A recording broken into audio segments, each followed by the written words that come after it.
Panahon na upang bigyang pansin natin ang pinakamahalagang pag-aari na meron tayo, kung meron man. I encourage you, brothers and sisters, to have your own Bible sa bahay. Pinaka-importanting pag-aari na meron tayo.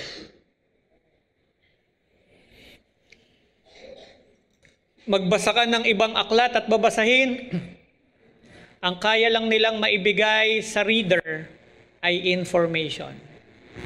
But this book will transform the lives, the one who reads it. Napakahalaga. Hindi basta-basta. Again, this is inspired by the Holy Ghost. Ito ay hindi basta inimbento ng mga authors. Lahat ng authors ay inspired ng banal na Espiritu Santo. Lahat ng writer ay nagsulat lamang ng ipinasulat sa kanila ng banal na Espiritu Santo. Hindi galing sa kanila, kundi galing sa banal na Espiritu na gumabay sa kanila para maisulat ang pinakamahalagang libro sa mundo. All Scripture is given by inspiration of God and is profitable for doctrine.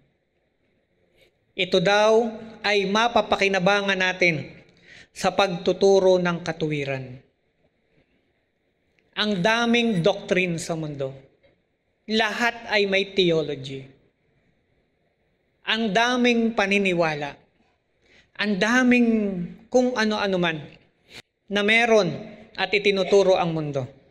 Pero tanging ang nakasulat sa Biblia ang hindi nagkaroon ng contradiction sa isa't isa. Tanging ang Biblia ang nagsulat ng pangit at ng maganda. Nanditong lahat. Hindi itinago.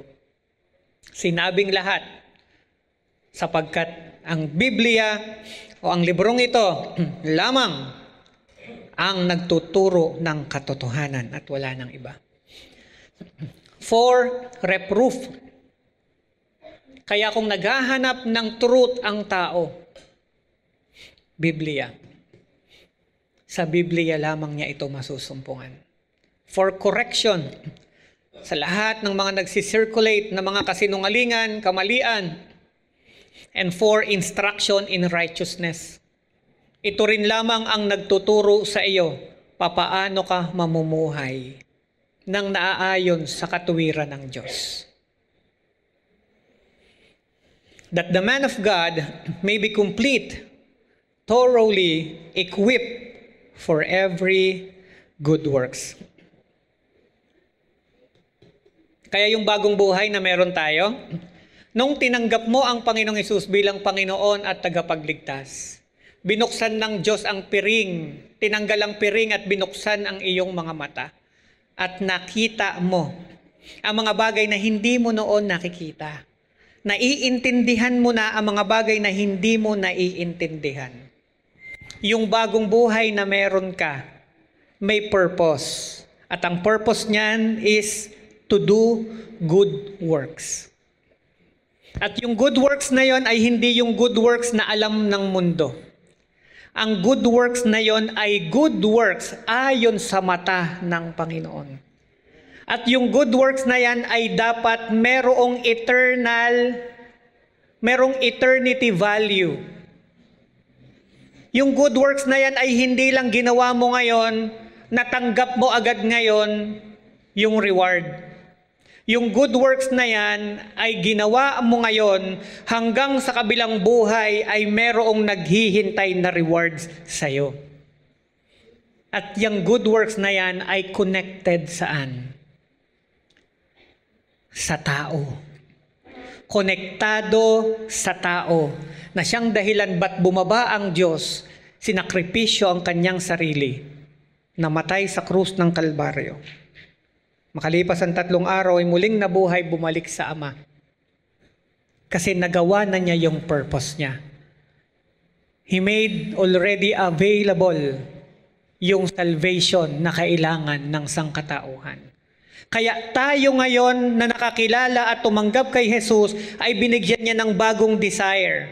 Ini-equip niya sa pamamagitan ng kanyang mga salita to do good works. At yung good works na yon ay pagpapatuloy ng sinimulan ng Panginoong Jesus. Ang mga tao kailangang mailapit kay Jesucristo. Kasi si Jesus ang gumawa ng dahilan at daan para maligtas ang tao. Siya'y nasa kanan na ng Ama.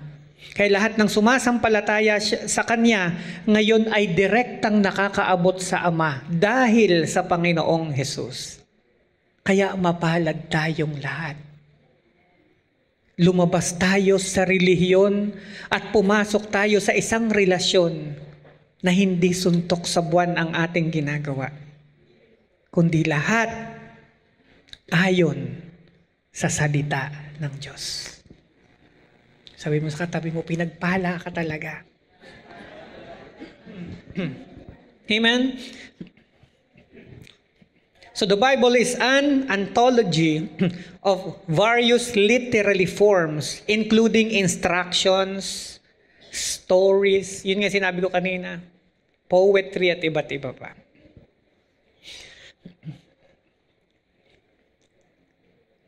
Sabi nga nung may nabasa ako siguro nabasa nyo na rin, nilagyan niya ng meaning yung Bible. Diba? Basic instruction before leaving earth. Kaya yung iba, yung naghahanap ng kayamanan, may mapa sila, amen ba? Para matunton nasaan yung exact location ng mine. Pero sa atin na mga anak ng Diyos, naunawaan natin ngayon sa pamamagitan ng pagbabasa ng Biblia na ang tunay na kayamanan na hindi mauubos at mawawala, na madadala talaga natin hanggang sa kabilang buhay, wala nang iba kundi ang Panginoong Hesukristo. Amen? Siya ang tunay na kayamanan natin. Kaya ano man ang ginagawa mo ngayon sa mundo, wag mo nang ipagpapalit ang kayamanang nasumpungan mo. Wala nang mas titindi dyan. Kung si Jesus ay nasa puso mo, magdiwang ka sa bawat araw ng buhay mo. Pinagpala ka ng Diyos. Yung bagay na meron tayo dito, yung ipinagkatiwala sa ating skill, talents, di ba? Yung mga profession natin, gamitin natin just to survive. Huwag natin gamitin yon para madungisan at mapollute yung ating espiritualidad. Gamitin lang natin yon para makasurvive tayo sa mundo. Yung katawan natin, let's enjoy. Di ba? May sasakyan ka, may bahay ka, may trabaho ka. Enjoy mo yung bawat araw. Biyaya yun ng Diyos. Pero wag mong iisipin na yun na ang buhay mo. Wag mong uubusin ang lahat para doon. Yun ay pansamantala. Pansamantala na niyayakap ng napakaraming tao. Hindi nila naintindihan na hindi yun fit sa tao. Di ba sinabi ko sa inyo, human beings are eternal beings. Dapat yung kayamanan na yayakapin mo, dapat yun ding pang-eternal din. Kaya kung yayakapin mo ang bagay sa mundo, pansamantala yan. At the end of the day, ipapakita pa rin sa iyo ng Diyos. Hanggang dyan lang yan. Yung pag-aari mo ngayon, bukas iba na ang may-ari. Yung iniingat-ingatan mo ngayon, bukas hindi na sa'yo. Yung talinong taglay mo, pwedeng bukas mawala. Hindi natin alam. Kaya ang pagtuunan natin ng pansin ay mapahalagahan ang bawat umaga na nagpapasalamat sa Panginoon at ang buhay nakatalaga sa Panginoon. Simulan mo ng lakaran ng purpose mo. Simulan mo lang gawin yung legacy na gusto mong iwan sa pamilya mo, sa mga tao sa paligid mo. Simulan mo ng tutukan yung mga bagay na makapagdadagdag ng iyong kayamanan sa kalangitan. Amen? Pero linawin ko, hindi masama ang kayamanan. Hindi masama na magkaroon ka ng mga bagay sa mundo. Wag na wag mo lang silang titingnan ng lampas sa nararapat. Kasi compare kay Lord, basura ang lahat ng yan. Amen ba? Anong sabi ng kapatid natin, si Apostol Pablo? Itinuring kong kalugihan ang lahat ng mga bagay. Makamtan ko lamang si Kristo na higit na mahalaga. Si Pablo ay isang taong hindi mo sasabihin wala siya. Si Pablo ay nag-aral sa isang prominenteng eskwelahan. Ang teacher niya ay hindi basta-basta. Si Gamaliel, na sa panahon natin ngayon, pag yun ang teacher mo, ituturing ka na mataas na uri ng tao. May sinasabi ang pamilya, mataas ang pinag-aralan. Hindi basta-basta si Paul. Sinabi niya yun. Inari kong kalugihan ng lahat ng bagay. Ibig sabihin, para sa kanya, hindi na baling mawala ang lahat ng yan. Makamtan ko lang si Kristo. Dapat dumating din tayo sa ganoong realization na maunawaan natin kung meron mang higit na pahahalagahan ako sa buhay na to, wala nang iba kundi ang Panginoon. Kaya ang Biblia, yayakapin mo ng husto to. Sino pong simula ngayon titiyakin niya na meron siyang Bible sa bahay? Alam mo, yung mga cellphones namin, lahat yon may Bible, meron yung Bible app na nandiyan. Pero ibang klase pa rin talaga yung physical Bible na ganito.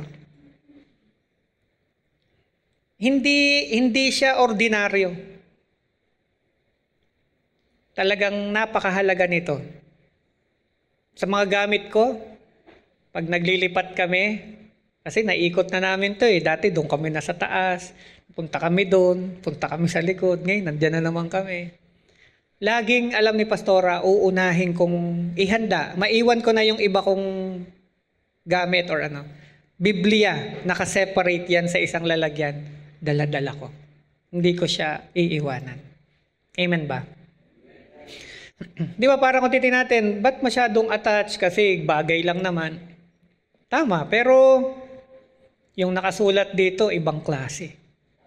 Amen ba? Kaya sabi ko nga, no doubt, ito ang sagot sa lahat ng problema ng tao. Salita ng Diyos. Kaya huwag tayong hihinto na ibahagi ito. Dapat sa ating mga bahay, tayong mga Kristiyano na dapat magkaroon tayo ng kanya-kanyang Bible study sa bahay. Hindi narinig. Dapat magkaroon tayo ng kanya-kanyang Bible study sa bahay. Napaka-importante niyan. Alam niyo katulad niyan, naalala niyo si Peter, siya ay nangingisda, magdamag. Professional fisherman magdamag. Ni walang nahuli kahit isa. Ba't nang huhuli pag gabi mangingisda? Kasi sa gabi lang lumulutang sa tubig ang isda. Amen? Pag maliwanag, lumulubog yan sa pinakamalalim kasi madilim. Kaya alam yun ng mga mangingisda. Pero kinabukasan, nakita siya ni Jesus, mag-share si Jesus ng 'di ba? Sa mga tao, mangangaral siya sa mga tao. Sabi ni Jesus kay Peter, pwede ko bang gamitin yung bangka mo? Imagine si Peter, negosyante, walang kita, walang benta, walang huli, pagod magdamag, puyat, call center pa. Amen. Amen. Yung call center dito, madami Di ba? Puyat. Pero nung sinabi ni Jesus na kung pwede bang hiramin, sabi ni Peter, sige po. Sabi pa ni Jesus, itulak mo. Puyat na, walang benta, pagod, magtutulak ka pa. Pero walang reklamo si Peter. Pagkatapos na makapangaral ng Panginoong Hesukristo, ano nangyari? Hinarap niya si Peter. At ang sabi niya kay Peter, ihulog mong muli ang iyong lambat. Hindi man lang siya nagsabi, Lord, wala akong nahuli magdamag, ngayon pa kaya, wala na pong isda ngayon. Sumunod siya. Muling pumalaot, inihulog ang lambat. Paghulog ng lambat, anong nangyari? Ang mga isdang malalaki, nag-uunahang sumuot sa lambat ni Peter. Halos lumubog ang kanyang bangka sa dami ng huli. At para hindi siya lumubog, tinawag niya pa ang kanyang mga kasamahan, isa pang bangka, upang tulungang bitbitin at hilahin ang lambat sa dami ng huli.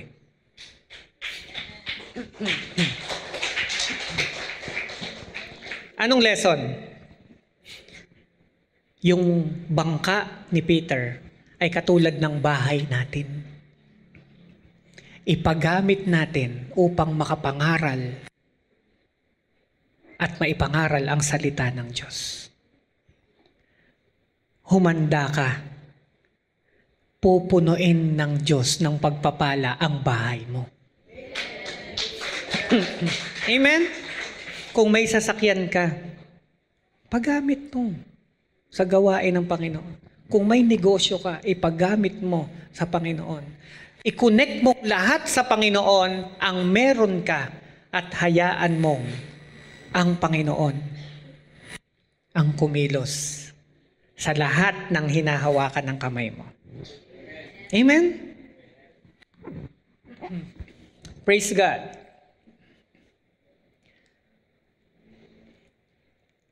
Ang Biblia po ay napakatagal, sabi ko nga kanina, approximately 1,600 years. Ganun na siya katagal. So the Old Testament writing began as early as 14 BC and finished around 400 BC. The books of the New Testament were written in the 1st and 2nd centuries CE. Ano bang benepisyo nito? Una, guidance and instruction. 2 Timothy 3:16, binasa ko sa inyo. All scripture is God-breathed and is useful for teaching, rebuking, correcting, and training in righteousness, so that the servant of God may be thoroughly equipped for every good works. Kaya hindi ho tayo makakapamuhay ng naayon sa kalooban ng Diyos kung hindi tayo magbabasa ng Bible. Kaya ho kaming mga pastor, hindi namin sinasabi o pinagbabawalan ang mga tao, huwag kayo magbabasa ng Bible. Kami lang mga pastor ang dapat magbasa nito. Hindi.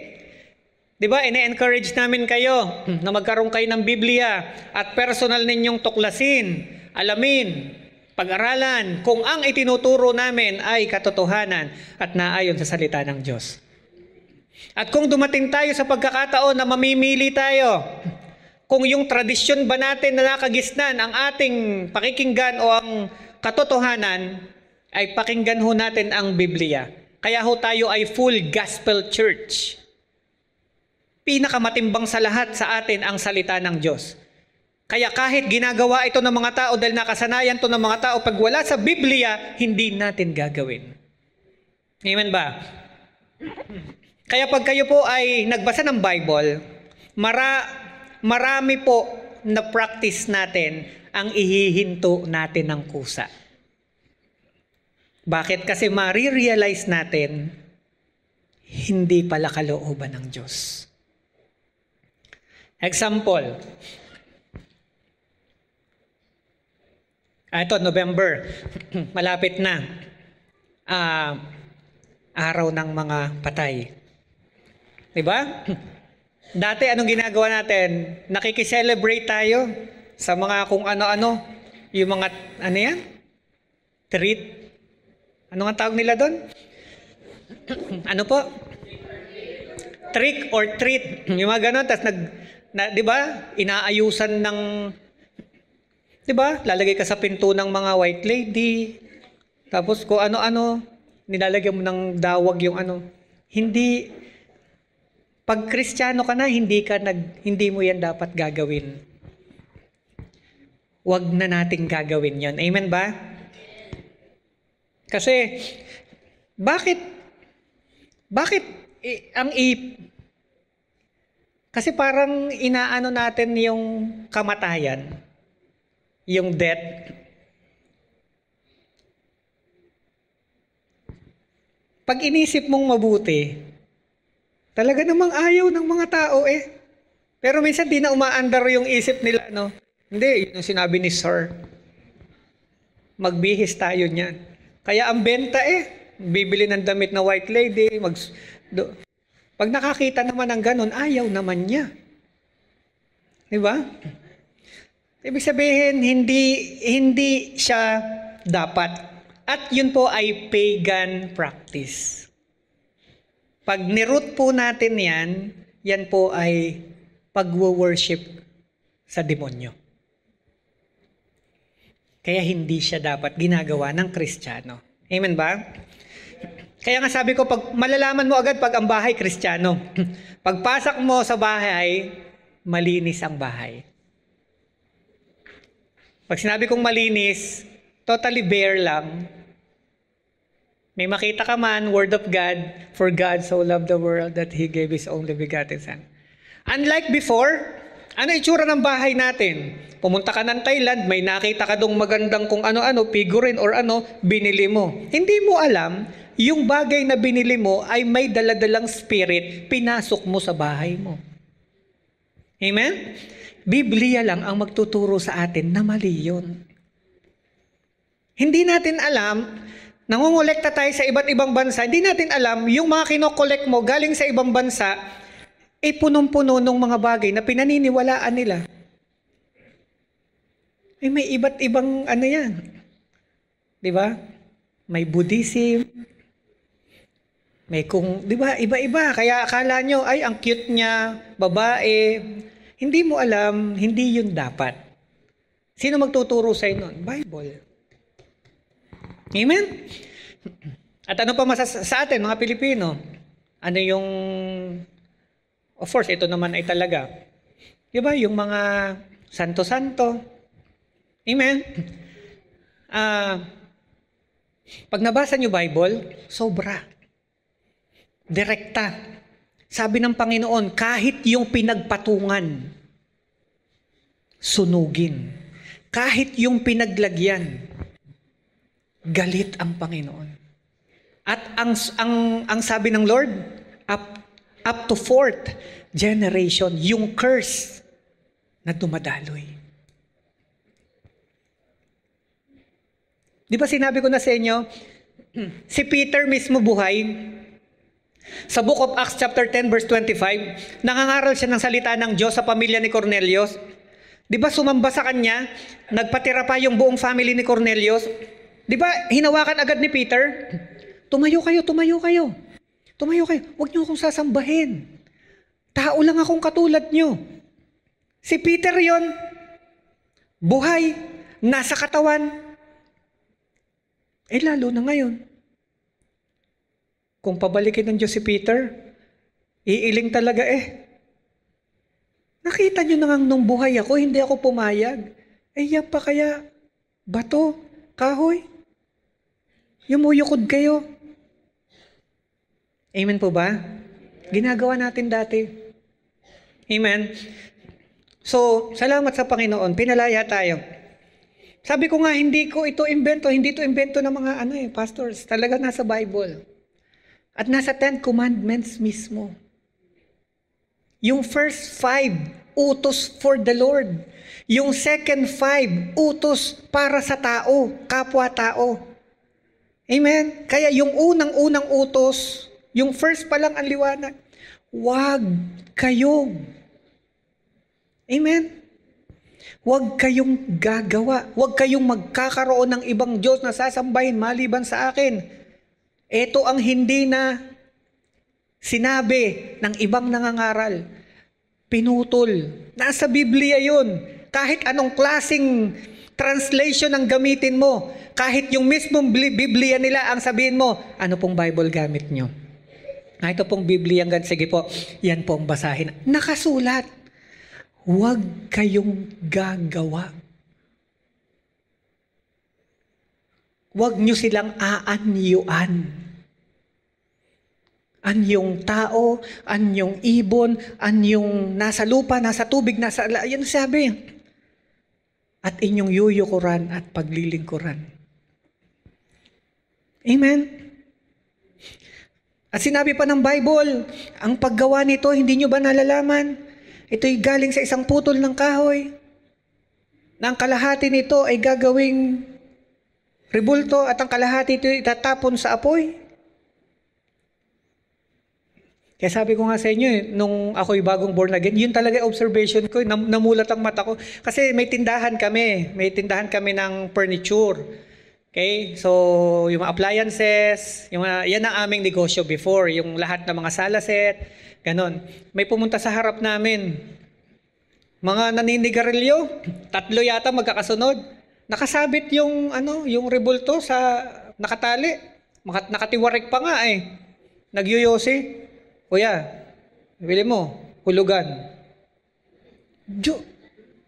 Mananalangin ka dun. Tapos, huhulug-hulugan mo. Tapos, pag hindi ka nakabayad, babatakin ang Diyos mo. Amen? Amen? Diba? This is the truth.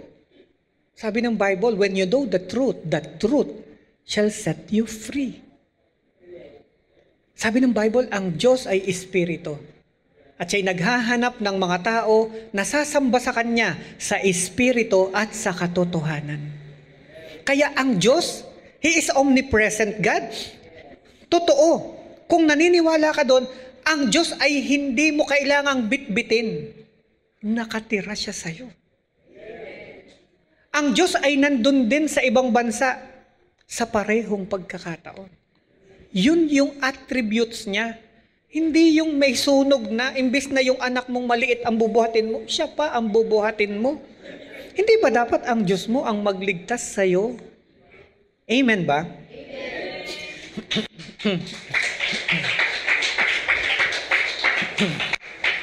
Ganito. Linawin ko lang ha. Wala tayong kung anumang religion na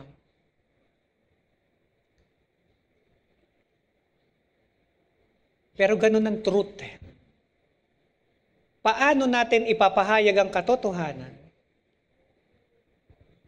kung may mga bagay na hindi natin masasabi sapagkat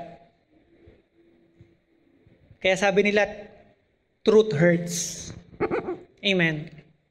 Kailangan talagang mamulat tayo sa isang katotohanan.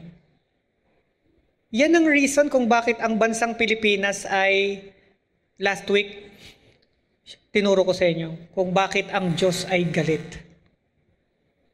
We are supposed to be, di ba? Sinasabi natin the only Christian nation in Asia. Pero punong-puno tayo ng idolatry. Tama na. Ito'y kasalanang nagawa ng ating mga ninuno na ating inihingi ng kapatawaran. At mula sa atin, naputol ang sumpa. Mula sa iyo na tinanggap si Jesus bilang Diyos at Panginoon at tagapagligtas, naputol ang sumpa. At ang sabi ng Bible, ang susunod na lahi mo, pinagpala. Amen.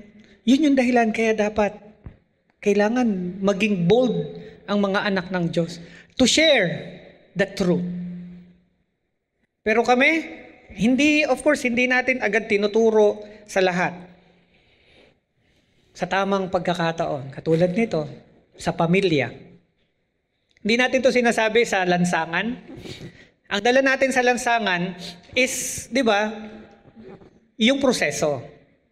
May paunawa mo na siya'y makasalanan at kailangan niyang magpakumbaba at tanggapin ang sagot sa kasalanan, si Jesus. So hindi tayo pupunta sa lansangan at sinasabi natin, uy, yung Diyos-Diyosan mo. Siyempre natin ginagawa yun. Amen po ba? Sinasabi natin yun sa tamang lugar. Katulad nito, sa pamilya natin. Amen ba? Kasi kaya nga tayo nag-aaral ng Bible upang lahat ay ating madaanan. So again, first benefit is guidance and instruction. Second, relationship with God. Reading the Bible fosters a relationship with God, offering insight into His personality and attributes. Sinabi ko sa inyo kanina, John 1 verse 5. Mababasa natin diyan sa aklat ni Juan. Sinulat niya, in the beginning was the Word, and the Word was with God, and the Word was God. In the beginning was the Word. So, umpisa pa lang. Wala pa ang lahat ng bagay. Hindi pa nalilikha ang lahat ng ito. Nandun na ang salita. Siya na ang umpisa. Ang Diyos ay nandun na. So in the beginning was the Word. And the Word was with God. Sino yung Word na yon? Let there be light. Let the water separate from. Yan. Siya yon. Siya yung creator. At ito sabi, and the Word was with God. Yun daw salita na lumikha ng lahat ng bagay na yon. Siya daw ay suma sa Diyos. And the Word was God. Yun daw word na yun na naririnig natin at nababasa natin na lumikha ng lahat ng bagay, yun daw ay ang Diyos mismo. And in verse 14, and the Word became flesh. Yung Word na siyang Diyos ay nagkatawang tao. Yung Word na umpisa pa lang na naririnig natin, na nababasa natin, ang tagal na Genesis chapter 1, binanggit yon sa Old Testament. First book of the Bible. Pagdating ng New Testament, ang layo ng gap. Okay? At sa ika-4 na gospel binanggit kay John. Sinabi kagad ni John. Eyewitness siya ha. And the Word became flesh and dwell among us. Tumira kasama namin. Nakita niya mismo. At ang tinutukoy niya ay si Jesus. Amen? Grabe to ha. Kaya ganun kaimportante yung pagtuturo o maintindihan natin na ang tao ay dapat magkaroon ng personal relationship kay Jesus. Kaya kini-question ng marami. Si Jesus ay hindi Diyos. Si Jesus ay maliit na Diyos. Si Jesus ay, di ba, tao lang. Puro putol ang sinasabi nila. Kaya pag hindi mo alam ang gospel, hindi mo alam ang word of God, sasabihin mo, oo nga, magiging baka ka. Amen? Oo nga. Pero pag alam mo ang katotohanan, hindi ka magiging baka. At sasabihin mo sa kanila, hindi. Ito ang sinasabi. Ganyan din, dinisib ni Satanas, si Adan at si Eva. Sinabi ni Satanas yung binilin ng Diyos kay Adan at kay Eva. Kasi nakikinig si Satanas eh. Nandun na yun eh. Nandun na siya sa garden eh. At nilagyan sila ng doubt. Putol ulit ang sinabi. At dahil si Eva ay siyang hindi direktang binabaan ng Panginoon, naging baka. Oo nga. Masarap ang bungang ipinagbabaw. Oo nga. Pag kinain nyo, magiging katulad kayo ng Diyos na nakakaalam di ba, ng mabuti at ng masama. Oo nga. Amen? Kaya lalagyan ka kagad ng doubt. Kaya pag-attend mo, pilit nilang sasabihin, si Jesus ay hindi Diyos. Si Jesus ay tao lang. Si Jesus ay hindi Diyos. Nakatanim sa isip. Kaya lahat ng mga kausap mo, maririnig mo sasabihin, si Jesus ay tao lang. Amen? So, dapat alam natin, si Jesus ay 100% na naging tao. And 100% Diyos. Hindi tao lang. Kasi maliwanag yung sinabi ni John. And the Word became flesh. Ang Diyos na lumikha ng lahat ng bagay ay nagkatawang tao. Doon pa lang, tapos na yung arguments. Sino yung binabanggit na Word? Si God the Father. Amen? At yung Word na yon became flesh. Nakita natin paano sila ni-reveal yung tatlong persona. Una, si God the Father. Nung nag-fall ang man, pinakilala na ang Diyos Anak sa pamagitan ng Panginoong Jesucristo. At nung matubos na tayo at kinakailangang, di ba, to seek and save the lost, ipagpatuloy ito, iniwan ni Jesus ang Holy Spirit. Yun yung reason. Si Holy Spirit ang kasama natin ngayon. Siya yung dahilan ba't naiintindihan natin ang Bible. Amen? Amen ba? Kala ko, simple lang itong ituturo ko sa inyo. Ang dami niya palang tinatamaan, ano? Ang daming nasasapul na topic. Number 3, konti na lang po. Spiritual growth. Ito ay another benefit sa pagbabasa ng Bible. Spiritual growth. So, kaya kami, your pastor, your leaders, pinapaalala namin, wag nating pababayaan ang pagbabasa ng Bible. Napaka-importante nito kasi hindi ka lalago kung hindi ka magbabasa ng Bible. Ang pagkain ng bagong pagkataong meron ka, ng kaluluwa mo, ay salita ng Diyos. Kaya paano ka lalaki sa spiritual kung hindi ka magbabasa ng Bible? Hebrews chapter 4 verse 12. For the word of God is alive and active. Everybody say alive and active. Ano ibig sabihin yan? Buhay at mabisa. Amen ba? Sharper than any double-edged sword. Ang salita daw ng Diyos ay buhay at mabisa. Siya daw ay mas matalas pa sa kahit anumang balisong. Ba't ko sinabing balisong? Ay double-edged sword eh. Normally, ang balisong, magkabila, may talim. Amen po ba? So, ganun daw siya katalas. At ang sabi dito, it penetrates even to the dividing soul and spirit. Ang salita ng Diyos daw ay tumatagos kahit doon sa pagitan mismo ng espiritu at ng kaluluwa. Sa totoo, tayo hindi mo talaga yan ma-identify na. Hindi mo na malalaman which is which, yung spirit, yung soul, kasi halos magkaano yan. Intertwined sila. So, ganun ka-sharp ang Word of God. Kaya ang tao, kayang-kaya na baguhin ng salita ng Diyos. Very sharp siya. Amen ba? So, kaya nga ang isa sa symbol ng Word of God ay ano? Sword. Ang Word of God ay sword. Kaya lang, ang kaibahan niya, ang sword na literal, pag isinaksak, patay. Pero ang sword na salita ng Diyos, pag isinaksak, buhay. Amen ba?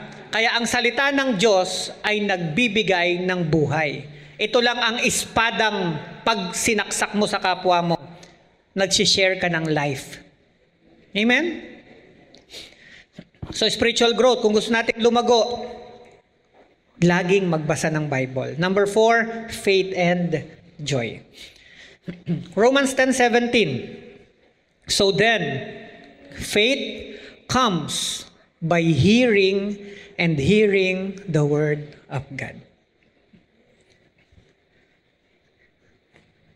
Hindi po ganito eh. Hindi pagtanggap mo kay Jesus, mataas o malaki na kagad yung faith po. Iba-iba yung level ng faith natin. Amen ba? Kaya hinihingi yan sa Panginoon na yung faith. At yung faith ay lumalaki sa bawat araw na pinapractice natin yung faith natin. Amen po ba? At ito daw ay lalaki o lalago kung ito'y patuloy na nakakapakinig ng Word of God. Katulad nyo, every Sunday or sa bawat pagkakataon, nakakapakinig kayo ng Word, nagsishare ako sa inyo ng Word dyan. Every time na nakikinig kayo ng Word, di ba tumataas yung faith nyo? Yun pala yun. May authority pala ako. Posible pala ito. Ito pala yung dapat kong gawin. So tumataas yung faith. 'Di ba? Kapag the more na nakakapakinig tayo ng word. Faith comes by hearing and hearing the word of God. Kaya bago mo tinanggap si Jesus, meron nang nag-share sa iyo ng word. May napakinggan ka na. May nagtanim na sa iyo ng binhi. Amen? Praise God. Proverbs 3 verse 3. Let not mercy and truth forsake you. Bind them around your neck. Write them on the tablet of your heart. Kita nyo? Kaya si Lord talaga, yung pagdating sa technology, si Lord ang number 1. Si Lord ang una. Diba? Ito palang tablet na ito ay matagal nang nalikha at si Lord ang gumawa. Saan nakalagay? Nasa puso ng tao. Amen ba? Kaya huwag ka malungkot kung wala kang Apple. Meron ka na dyan sa puso mo, tablet. Amen? Sabi ni Lord, write them on the tablet of your heart. Ano binabanggit dito na bind them around your neck? The Word of God. Yun daw salita ng Diyos ay itali mo sa leeg mo. Bakit sa leeg mo kailangang ilagay? Ba't nagsusuot ang babae ng necklace at ang lalaki? Di ba mabilis makita yan? Kaya nakalagay dito. Ang salita ng Diyos ay dapat i-obvious natin, nabitbit natin, dala natin, ipinapamuhay natin. Kaya dapat madaling ma-recognize ng tao na ikaw ay anak ng Diyos. Amen ba? Tingnan mo yung katabi mo kung makapal yung kwintas sa leeg. Amen? Sabihin mo, paldo-paldo ka kapatid Paldo-paldo sa espiritual, ang kapal ng kwintas, salita ng Diyos. Amen? Psalm 119 verse 105. Your word is a lamp unto my feet and a light to my path. So ganun ka-powerful, ganun ka-importante, at yun ang isa sa benepisyo. Ang salita ng Diyos ang nagsisilbing liwanag sa ating mga dinadaanan. Amen po ba? Kaya ang mga anak ng Diyos, because of the Word of God, hindi ka nakagaya ng dati. Laglag ng laglag, dapa ng dapa. Amen ba? Ngayon ay calculated na lang yung iyong pagbagsak. Bakit? Kasi may salita ng Diyos na nagsisilbing tanglaw sa iyong dinadaanan. Amen ba?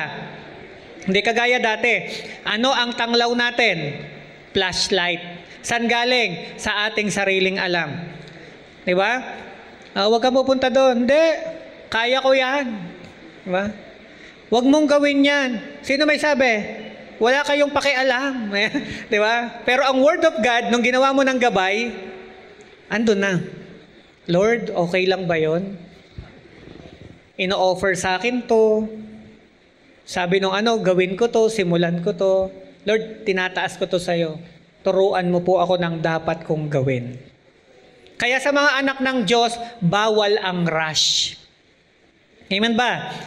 Sa tabi mo, bawal ang rush. Kaya ang mga anak ng Diyos ay hindi kumakagat sa 3-day sale. 50%, 50 to 70%. Diba? Ang mga anak ng Diyos ay hindi, tara, naka-sale, punta tayo. Hindi. Diba? Hindi tayo kumakagat sa ganon. Kasi ang mga anak ng Diyos, pag kailangan, saka bibili. Amen po ba?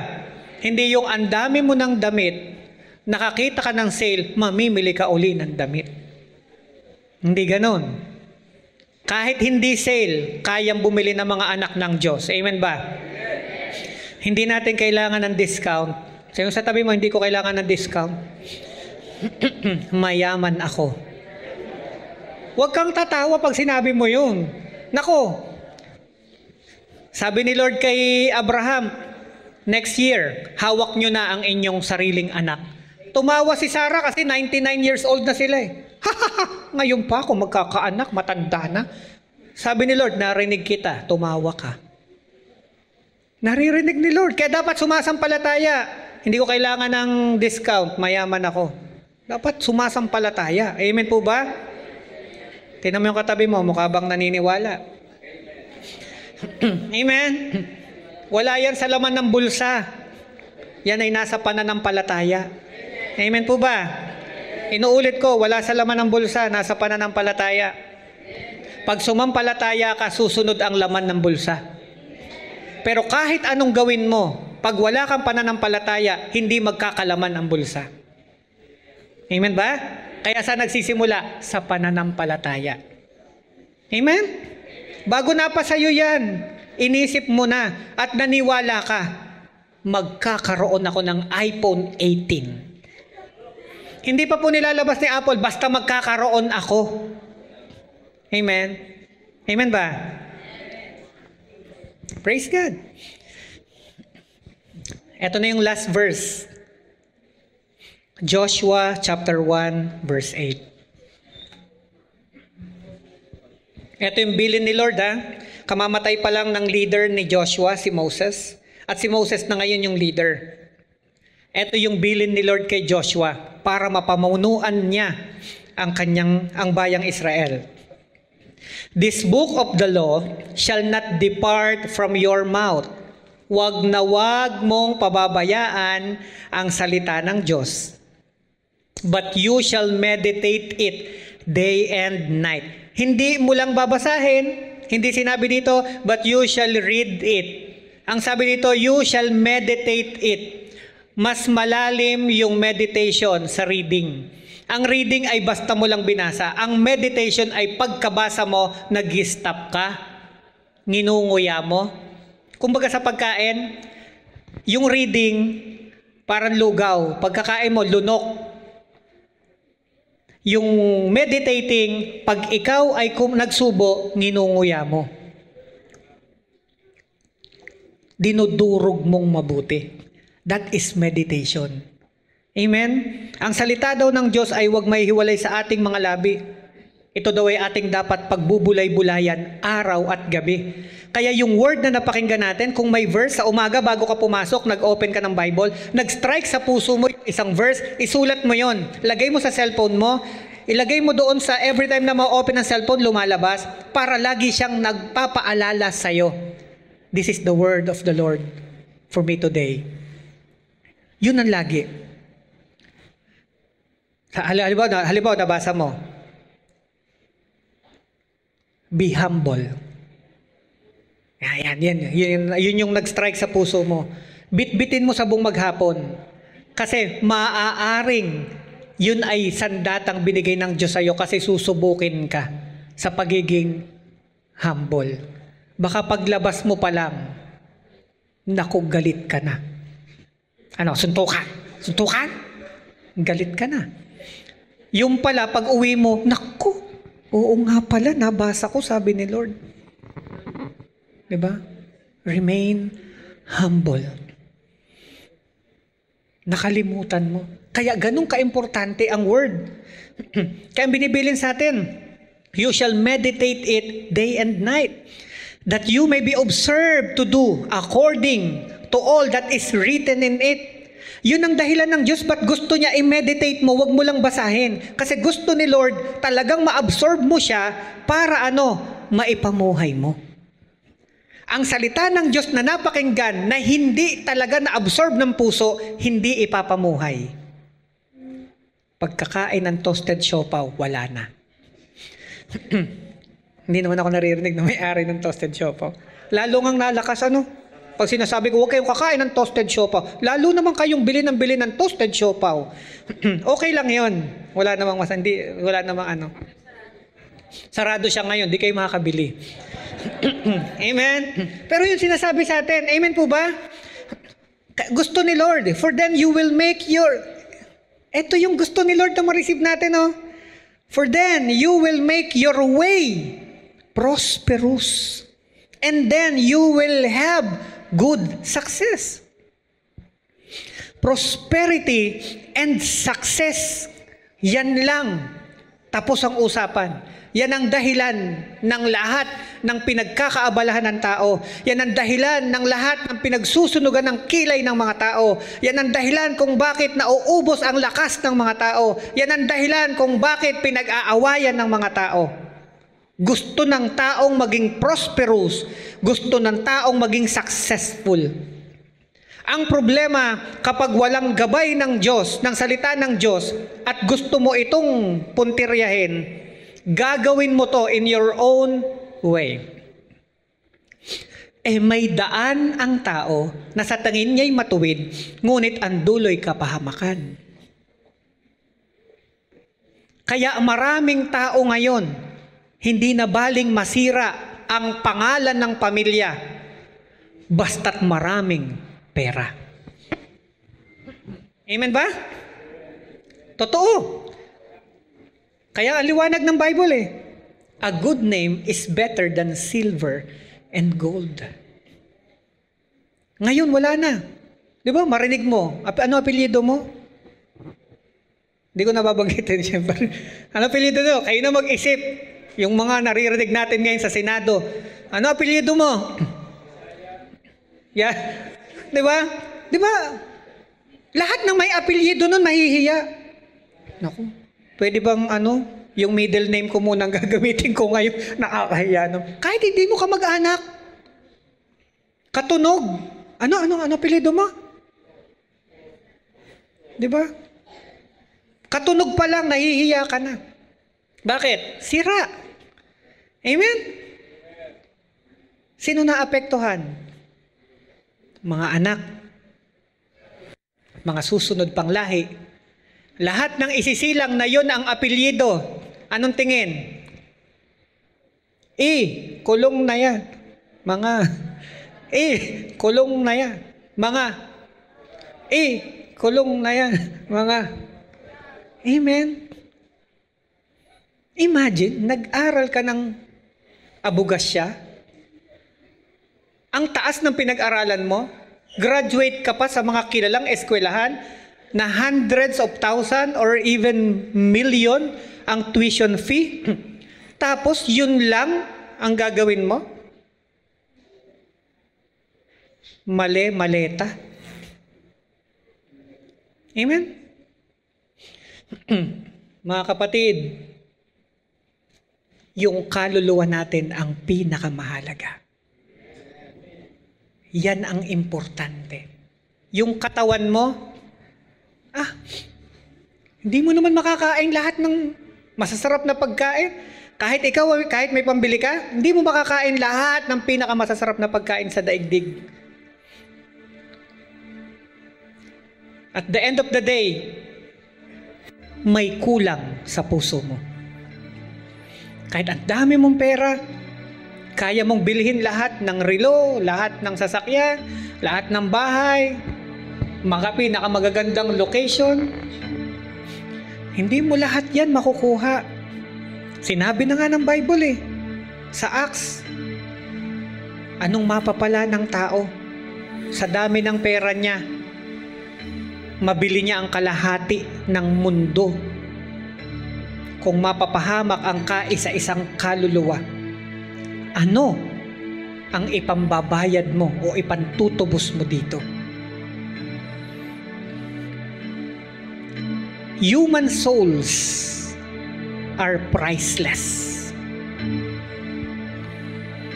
Kaya iyan, tingnan mo yung katabi mo. Di ba? Napakagandang kaluluwa niyang katabi mo na yan. Amen? Yan ang pinaka-importante. At yan ang inaayos, nililinis ng salita ng Diyos.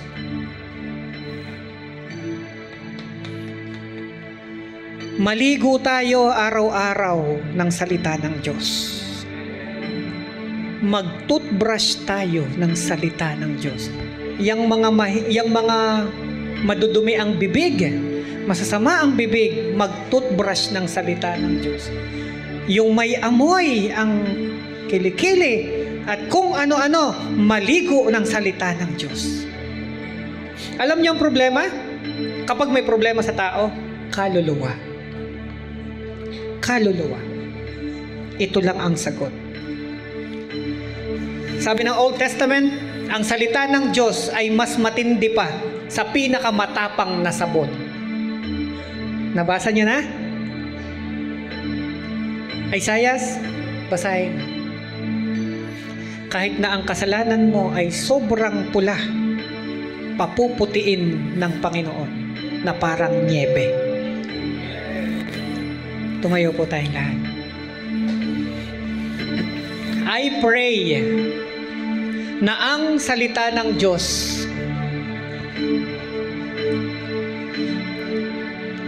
Father God, give us the revelation, deep revelation about your word. Tulungan po ninyo kami. Buksan po ninyo ang mga mata, yung spiritual eyes, na makita po namin yung halaga ng salita ng Diyos. Kapatid, mabubuhay ka lang sa pamamagitan ng salita ng Diyos.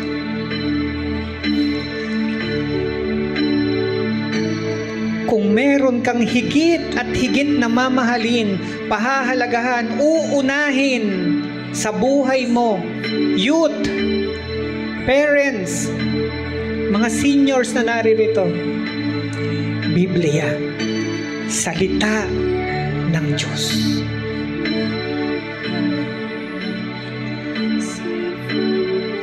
Open your eyes now, your spiritual eyes. Look up at tanggapin ninyo ngayon yung vision.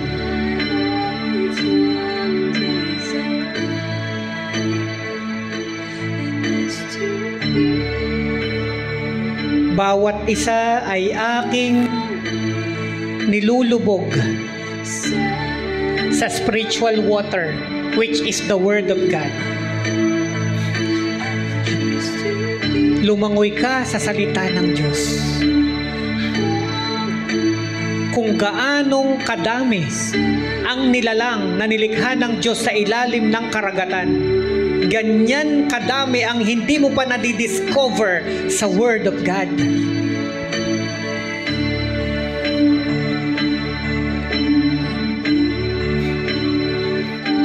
Personal mong hingiin sa Panginoon ang kauhawan sa Kanyang salita, ang kagutuman sa Kanyang salita. Hingin mo sa Panginoon na bigyan ka niya ng wisdom every time na binabasa mo ito.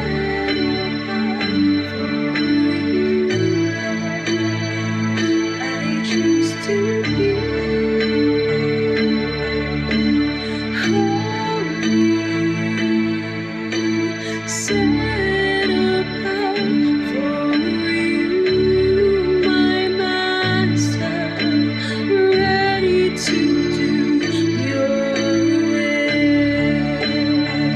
Sumabay kayo sa panalangin, sabihin ninyo, Panginoon, hinihiling ko po na ako'y biyayaan mo ng katalinuhan na sa aking pagbabasa ng inyong mga salita, ako ay mapunta sa mismong sitwasyon ng aking binabasa. Maraming salamat, Panginoon, sa mga bagay na aking matatanggap sa pamamagitan ng inyong salita. Ngayon, sa pangalan ng Panginoong Hesus, buksan nawa ng Panginoon yung another dimension, spiritual dimension ng higit na pagtuklas at pagkakakilala sa iyo, Panginoon. More revelation through your word.